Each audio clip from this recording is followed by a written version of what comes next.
analysis. We turn now to Jeffrey Hornung, senior political scientist at the Rand Corporation and an adjunct professor in Asian Studies program at Georgetown University. Jeffrey, great to be with you today. Your thoughts on Prime Minister Kishida's visit to Washington, and how important is the relationship between Japan and the U.S. considering the growing threat from China? Well, thank you for having me.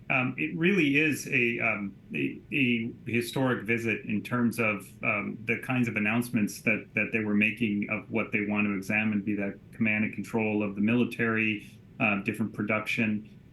The alliance really has gone from being focused solely on Japan's defense way back during the Eisenhower administration to what is now a global alliance. The things that they're talking about are global in nature. And so it really was a historic day, seeing the kind of things that they're talking about. And the underlying motivation for all these things is, of course, China.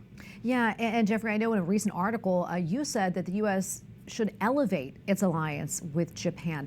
Tell us why you said that. So traditionally, the U.S. It has 5 treaty alliances in the Indo-Pacific region. It's called the hub and spokes, where the United States is the hub, and each of these allies is a spoke.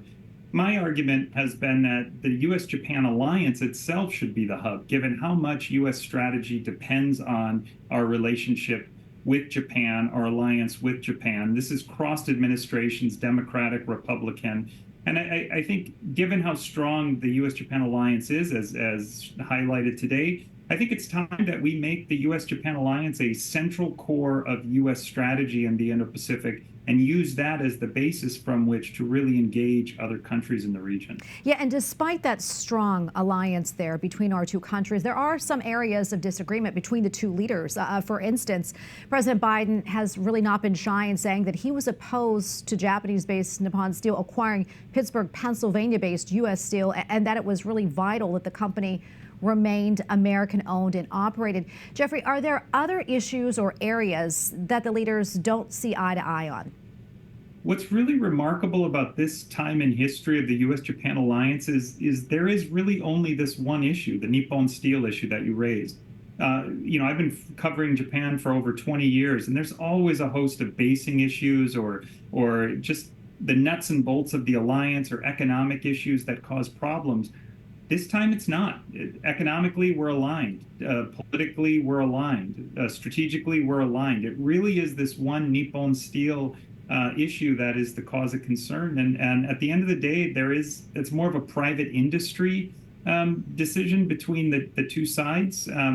But understandably, in U.S. politics, you know, steel plays a very important role, and this is an election year. So the Japanese side get that, but as you mentioned, it is the one issue that is a little bit of sensitivity between the two. Yeah, we have about 30 seconds left or so, but quickly, before I let you go, what do you think will be the big takeaway from this visit? So I think for me, there's 2 big takeaways. One is just the incredible alignment that the U.S.-Japan alliance, where they are right now. The second is the global nature of the alliance. We've really become a global partnership. That's part of the joint statement. They kept referring to the global nature of it. It's hard to walk away from today's events without really seeing the alliance as a global item for peace, prosperity, and stability, not just in the Indo-Pacific, but beyond. Well, Jeffrey, thank you for your analysis and your insights. Appreciate it. Thank you very much.